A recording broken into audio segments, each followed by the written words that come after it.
Fakta baru terkuak terkait polemik pura di Jimbaran. Polemik terkait pura di Jimbaran sempat menjadi trending, gara-gara ada penerima hibah mengadukan pura tidak diizinkan melakukan pembangunan.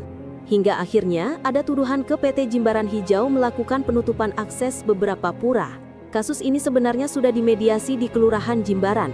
Banyak jalan bijak disarankan, misalnya Sekretaris PHDI Bali Putu Wirata Dwi Kora menyarankan menunda, ketimbang nanti dana hibah berujung kasus korupsi.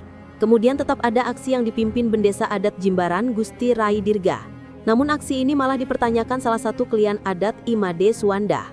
Aneh Bendesa fokus ngurus beberapa orang yang mengatasnamakan warga Jimbaran, karena bertepatan saat itu malah sedang ada ngusabah desa atau ngusabah nini.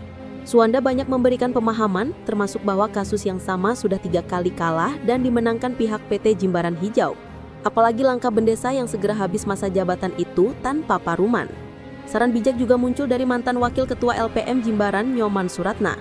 Diharapkan jangan terprovokasi dan masyarakat tenang. Bahkan baginya aneh, sejak kapan Pura Batu Nunggul menjadi tanggung jawab desa adat?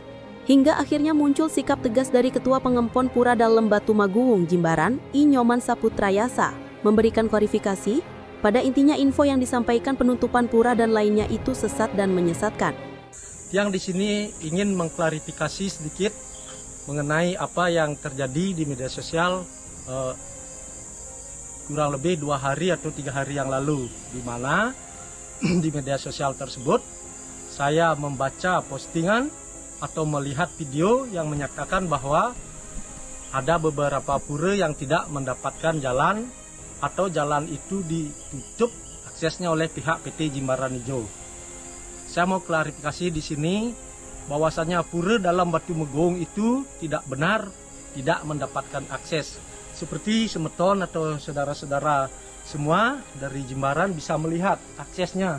Seperti yang saya sampaikan di Suara Jimbaran, mungkin postingan siapa yang saya isi itu di medsos, saya bilang bahwa tronton pun bisa masuk ke area pura saya. Itu pura Batu Megong ya tepatnya.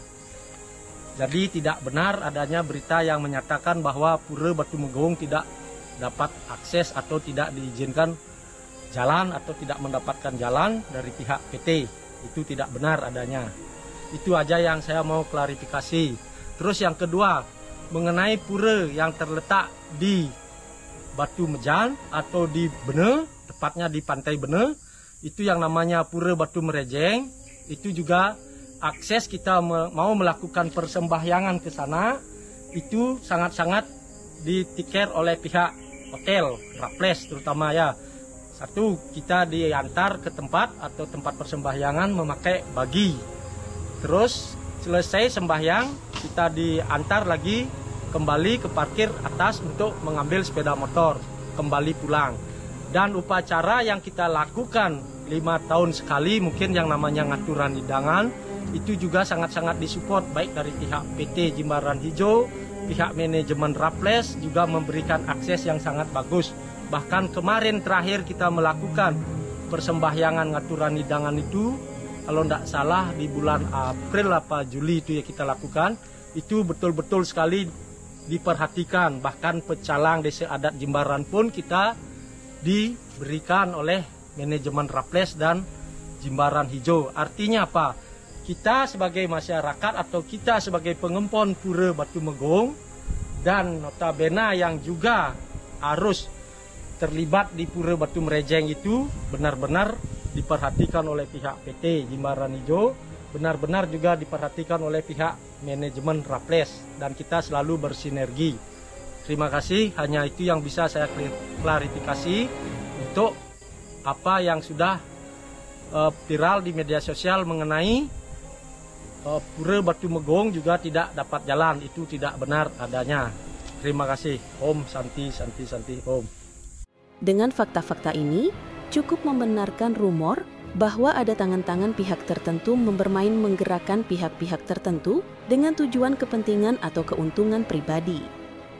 Namun framing yang dibangun cukup berbahaya, ingin mendapatkan dukungan publik membawa nama pura. Dan ingin memberikan kesan negatif PT Jimbaran Hijau yang tidak ramah akan keberadaan pura atau tempat ibadah. Siapa di balik skenario ini?